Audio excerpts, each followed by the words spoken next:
Hello and welcome to the Teen Town Hall Project's Asian Student Town Hall. Chantilly High School is one of the most diverse schools in FCPS and perhaps even the country.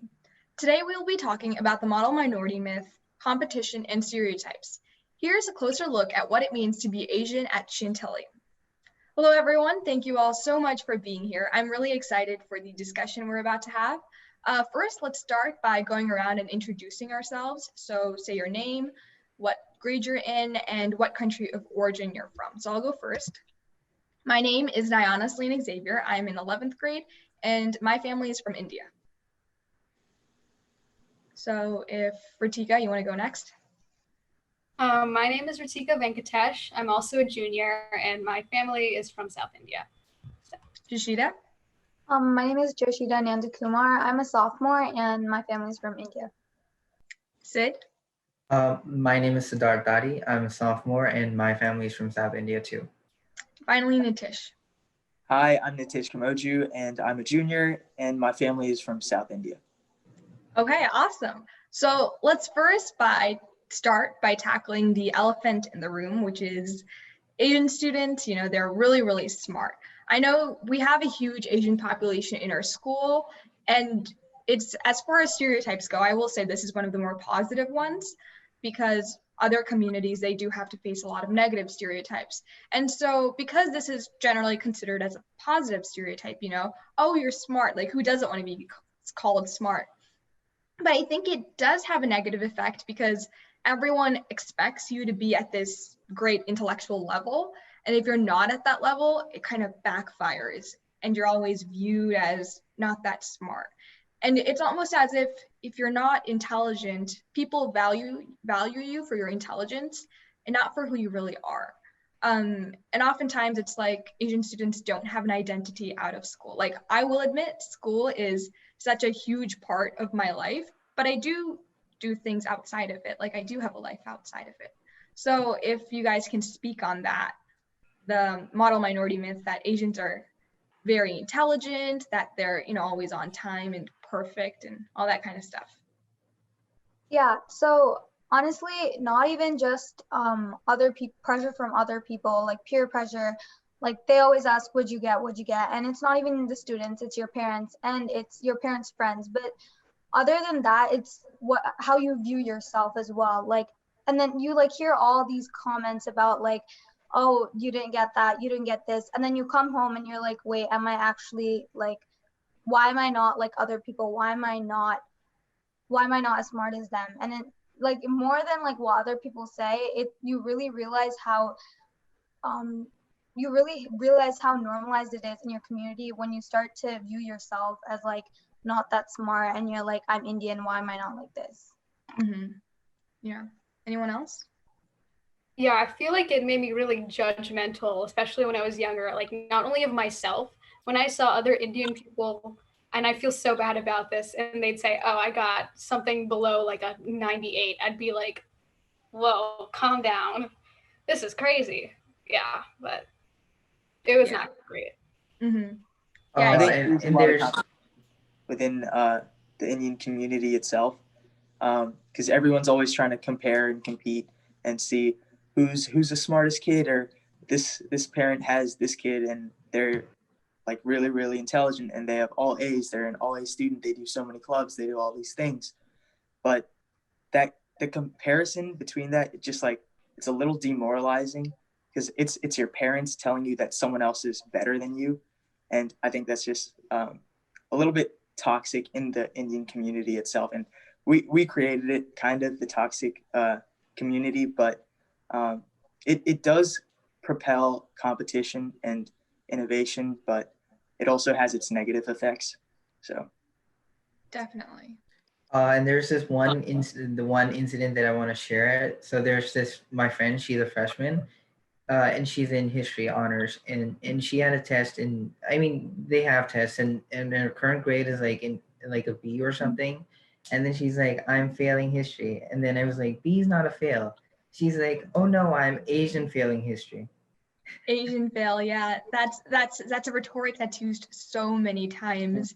oh, like for an Asian, that's bad. Anything below a 93 is bad. And even if you do get a 93, it's like somebody will get 101 and you're like, I just got a 93, like that's it. Which, Yeah. agreed, it is really demoralizing. And I want to touch upon the competition and how Nitish said that we kind of created it. So really where this all stems from is from our parents, you know, the immigrant journey that got them here. Usually Asian students are from countries with large populations. If you look at India and China, these are two countries with huge, massive populations. And with such a huge population, there's so limited opportunities. There could be like 1,000 people competing for 10 spots.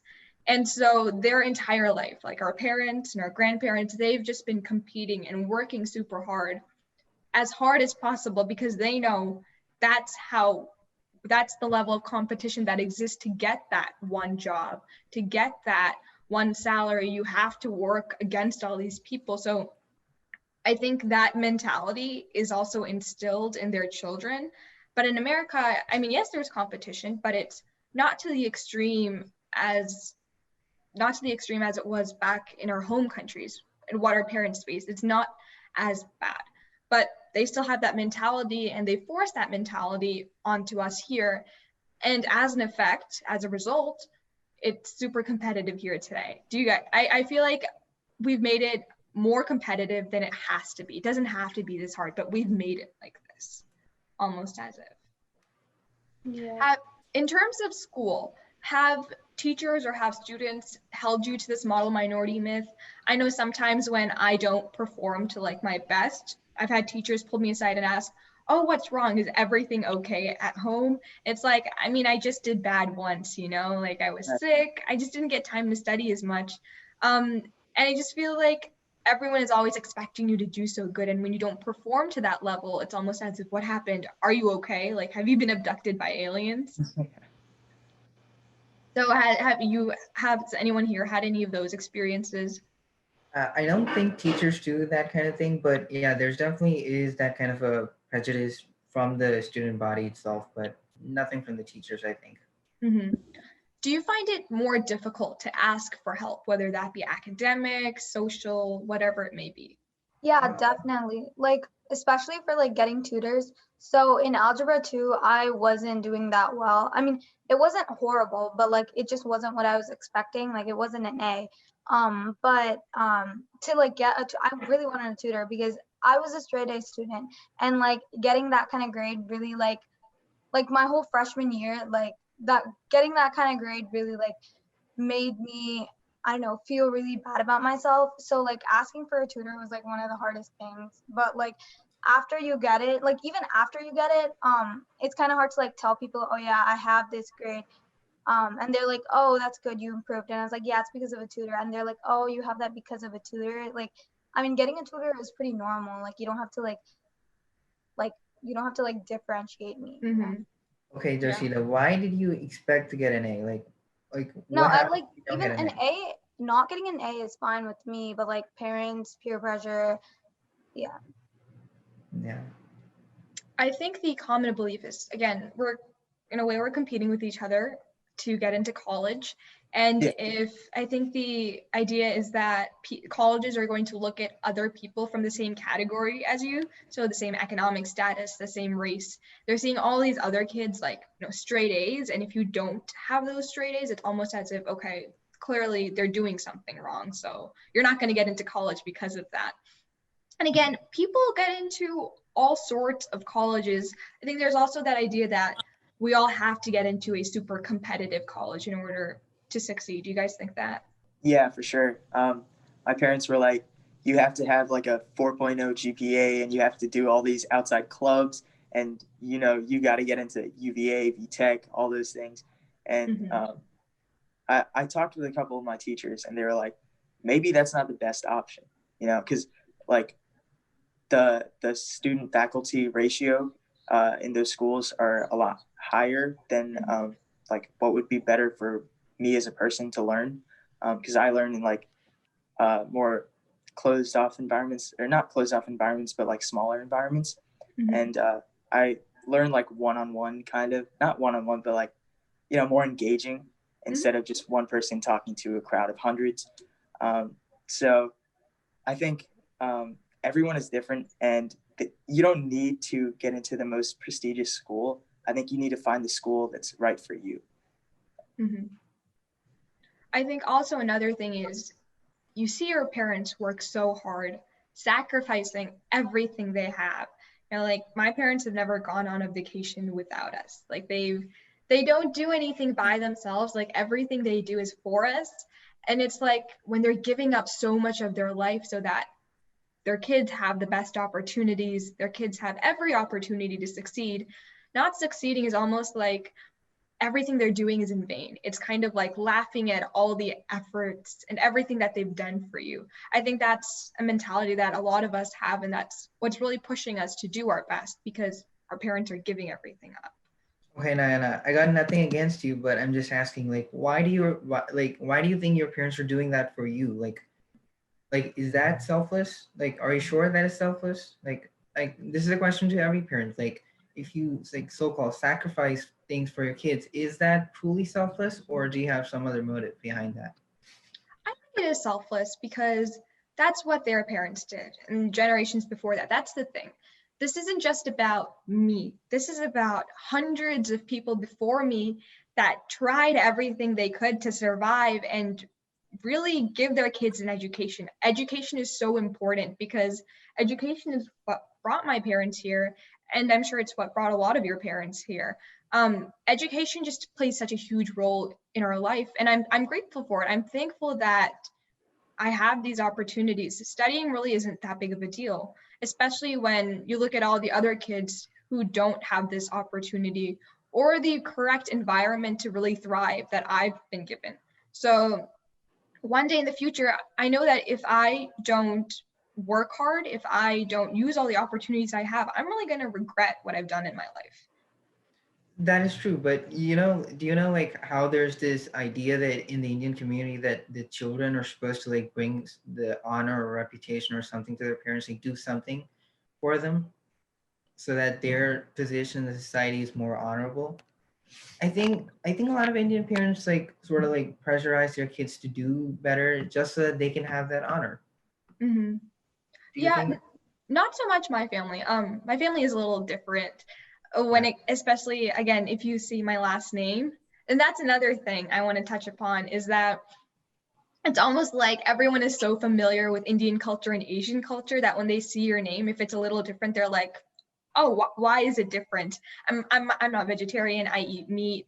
And my last name is Celine Xavier, which does sound very evangelical, I guess, and Americanized in a way. And so I know growing up, I had people ask me, "Oh, are you half American?" And I'd be like, "No, I'm complete 100% American." What they were trying to ask me was, "Are you half white?" Really. And that identity, I think we all do struggle a little bit with our identity, with that identity. Are we 100% American? How much should we be whatever our heritage is? How much should we respect our heritage? Well, for me, I'm still like dealing with that because I'm gonna be honest, I haven't been to India in like 10 years, which really sucks. So I'm trying to learn more about my heritage through like my parents, and my grandparents just came here, but it can be hard, especially since for me, I don't know how to speak the language that my parents speak. Right? Mm-hmm. I can understand it, but it's really hard to communicate with people back in India. Mm-hmm. So yeah. Yeah, I agree. I've been to India like maybe 2-3 years ago, but it was a lot of hard. It was very hard communicating to my family members, and I couldn't get the idea across. I couldn't really, have a normal conversation with them without failing. But yeah, I think going back to your roots is something that's very important because we are all American, but I think looking back at how we got here is very important to what defines us in the future. Mm-hmm. Yeah, for me, so I actually am pretty fluent with my language. So how I manage that is just I just have two personalities, honestly, and I think that it's became kind of like trademark, I guess, because like you go outside to like maybe you go to like they see events or like parties or festivals, and they're like, why are you so okay? So actually, let's move on to this. And if you like embrace your like Indian side, they call you a fob. What are your thoughts on that? They call you what? A fob. Bob? Yeah. I've never heard that term before. Yeah, me neither. Yeah. I You did guys have hear never that. heard that? I've heard coconut before, I which did is hear that. white on the inside, brown Yep. on the outside. Yeah, I've heard Okay. that. A fob is basically just like someone, it's like called fresh off the boat, like someone who just like Oh, yeah. right. Yeah, I know Yeah. that term. Yeah, so like when I embrace like my two personalities, so like an American personality and Indian personality, they're like, oh, why are you such a fob? Like it's not being a fob, it's just like like I don't know, practicing your culture, like going back to like who you actually are. Yeah. Finding that that merge and that balance is so difficult. I know when I was little, so I have like really frizzy hair and it was long, and my hair would be braided. Like I would braid it every single day. And I had it like in a braid like till second grade. Every single day my mom would braid it for me. And then when I got into third grade, I saw like the stereotype with like all the Indian girls, they would have their braids and their bindis. And I really hated that. I didn't want to be part of that. And so I started putting my hair in like these super high ponytails, like from ages 8 till 12. And I really, really regret it because A, it was terrible for my hairline. And B, it was so unnecessary. And I tried so hard to distance myself from that, and it didn't work. It just had super negative ramifications. It didn't help me in any way. When I distanced myself from that, I kind of lost myself. You know, it's almost as if like, well, what am I really? And I think that that's something a lot of people struggle with. And at our school, you know, we have, again, with being so diverse, our school is so gracious in allowing different events to happen that will allow us to embrace our culture. I think that's also a really important thing, but I wish I had recognized that before high school and middle school. I wish, while I was in elementary school, it was something more prominent, I guess. Does anybody else have to add to that?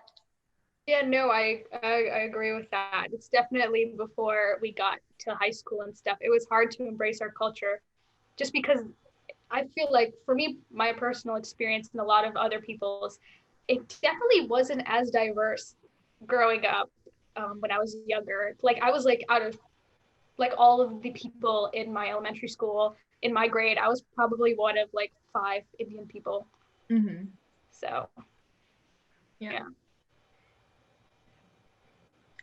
Well, let's talk about being a coconut then, which is again white on the inside, brown on the outside. What do you guys think of that? I kind of like guilty of being a coconut, but I think that's just because like the way I talk, maybe, or like the way I present myself to other people. But I don't know. It's like a self crisis. I don't know, because I am Indian, and I want to embrace my culture, but I think growing up in America has made it a little bit more difficult because like everyone wants to try to fit in, right? And that's like the main thing. Everyone wants to be like everyone else. They don't want to be seen differently just because of their race or ethnicity, and I think that just has played a role in how I conduct myself. And I don't know. I like surrounding myself with people that make me happy. And I don't know. It's just it's complicated. Mm-hmm. Do you think we put too much of an emphasis on race? Like we really try to distinguish certain characteristics based on race? Do you think that's helping us or having the opposite effect? It's detrimental. It is definitely detrimental because when you like every time you talk about race, you are specifically outlining that those distinctions still exist. So if you like distinguish between a black person, white person, you're still putting those boundaries and still making sure that that distinction exists forever. Mm-hmm. So even though it might do short term good because like because it gives opportunity, but over the long term, that distinction, that sort of like idea of inferiority and superiority, that's not going away if you, yeah. Wait, what kind of opportunity do you think it gives? So for example, I'm gonna take a current example for the vaccinations. Obviously, Black communities are underdeveloped due to like years of systemic racism. But now, if you like specifically assign certain number of vaccinations for that specific Black community, it might do them good because they'll get the vaccine quicker. But when you do these kind of like race specific assignments, the problem is that you're specifically saying to the society that they are inferior and they cannot get the vaccine at other places because that discrimination still exists. So yeah. Well, I think this goes back to the discussion of equity versus equality, right? And I think moving forward, we should have a greater focus on equity, which is we recognize that certain communities have been left behind for such a long time. So yes, they will need special consideration so that they're elevated, so that they are on an equal level in the playing field. And I think in those terms, it's important to recognize race. It's important to recognize what has gone wrong in the past and how we're going to rectify that. One last thing I want to talk about before we leave is STEM. And do you guys do STEM? Do you plan on pursuing a career in STEM? How do you feel about that? Personally, I don't think I want to pursue STEM, but I know everyone in my family pursues STEM. Mm-hmm. So I think part of that being a coconut, I kind of want it to be a little bit different. And I don't know, I just never found love with technology and science and all those things. But I personally want to do something maybe in finance. Mm-hmm. And I just, technology never really clicked with me, and everyone else in my family has done it. So I just wanted to do something different and set myself apart. Why do we think our community has an obsession with STEM? Because the job opportunities in STEM. So like if you go into one of the top universities, like for example, you get into like MIT, you don't have to go searching for a job. Like you don't have to like be like other people and like look for jobs for like days and months. The jobs will come to you on like the companies will come to campus and give you the jobs. So basically if you go to one of the top universities in especially STEM schools, then your job is secured for you and you don't have to worry about that. And there's more opportunities in STEM than like business, for example. And business, there's a lot of risks that you have to take. Like personally, I want to do something related to like business, but like I don't think I'd be allowed to. So, and like I get what my parents are trying to say about there being like more opportunity and like just more just like a more it's like you'll definitely get a job and you'll definitely go somewhere in life if you do STEM. I think that's probably why most parents say that. Right. Mm-hmm. I totally agree with that. Just like the other week, I was talking to my parents about pursuing econ and finance, and they were like, computer science is very, very liquid. There's a lot of money in that business, and if you have a job secured there, you'll be set for life because it's like a lot of money and you don't have to worry about anything. And then I think that's kind of like goes on to say like inherently money buys happiness, because they're like, oh, if you have a lot of money in life, you'll be happy. But personally, I don't think I want to, like, I want to do something that makes me happy. And I like working with people. So I was thinking about like finance and like helping people out. But they were like, there's a lot of risks. So if you have a stable job in the community science field, then you'll be set for life. For life. I think that's just like furthering the stereotypes. I think another aspect of it is most of our parents came here based on like STEM job opportunities. Mm-hmm. Like, I don't think there were many people that came over here with like fine arts, like jobs offering them opportunities to move here, if that made sense. Yeah. Yeah. So I think there's that internalized fear. Again, this is how the model minority myth affects the generation before us, because they've excelled in the STEM field. And so they want their kids to excel, because again, they kind of think, you know, we're only valued when we do well, when we can have a massive positive contribution to the community. And they think the best way to do that is through STEM. You know, you'll get a stable job, you'll be one among the many just living a life, you know. And again, it's that internalized fear that if you don't get a job, well, how else are you going to survive? And it is important that you get a job. Again, there's people, but that follows that this kind of like path where you go to college for 4 years, you do your undergrad, maybe then you go and do your master's and perhaps even your PhD, you get a good job, you get married, you settle, you have a life, and then it's repeat, next generation, they do the same thing. We really like these cycles because we know how it ends. We want to continue those cycles. I think there's definitely that fear of what happens if college doesn't work out? What are you going to do with your life? How are you going to live? Yeah, it comes from a genuine place of concern. Like my parents, like even when they say these things, I know it's because they care about me, but it's a bit misguided. Like I feel like I'm not going to be happy doing this or whatever typical it is of an Indian family. So. How do you think our community, do you think our Chantilly community has been supportive of Asian students? Is there something that can be done better in the future to support us?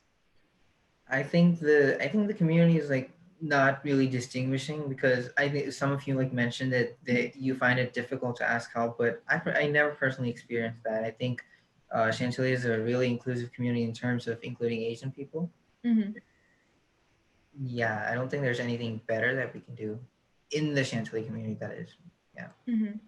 Yeah, personally, I don't know. My parents moved so I could go to Chantilly because it was such an inclusive school, and it was just like academically very inclined, the school, and I think that's the reason they wanted to take me here, because it would give me a better education opportunity, and I think that's really what we all strive for at Chantilly, and I think it's doing an amazing job. Anyone else? I like actually fought with my parents to go here, so I was supposed to go to like Westfield, but I like asked and begged and cried to like go here, so I'm pretty happy here. Yeah. Why did you like want to go here so bad? Because I don't know, I just like the environment here. I like went to the orientation and all of that, and I just really like to hear better than there. It's amazing to be with people that are like you, that go through these same experiences as you. That level of just being able to relate to them helps you so much. It's like, it's as if you have someone to kind of lean on, and you have that support system to get through high school. Yeah. I think one thing that can be done better is teachers not to certainly view students that have been shown in the past to do really well. Just don't expect them to always be doing as well. And if they do struggle, maybe it might just be it's a super hard unit that they need help with, and don't ignore their struggles and think, oh, they're gonna figure it out at the end, because they might be staying up until 1 at night trying to really study hard. And it could be a problem that could be easily solved if perhaps a teacher approached them, or if they were comfortable enough to approach that teacher about that. I think that's something that's like perhaps the one thing that we can really move forward towards changing. But our time is unfortunately up. Thank you all so much once again for coming here and talking. And I hope whoever is watching this video, you enjoyed it.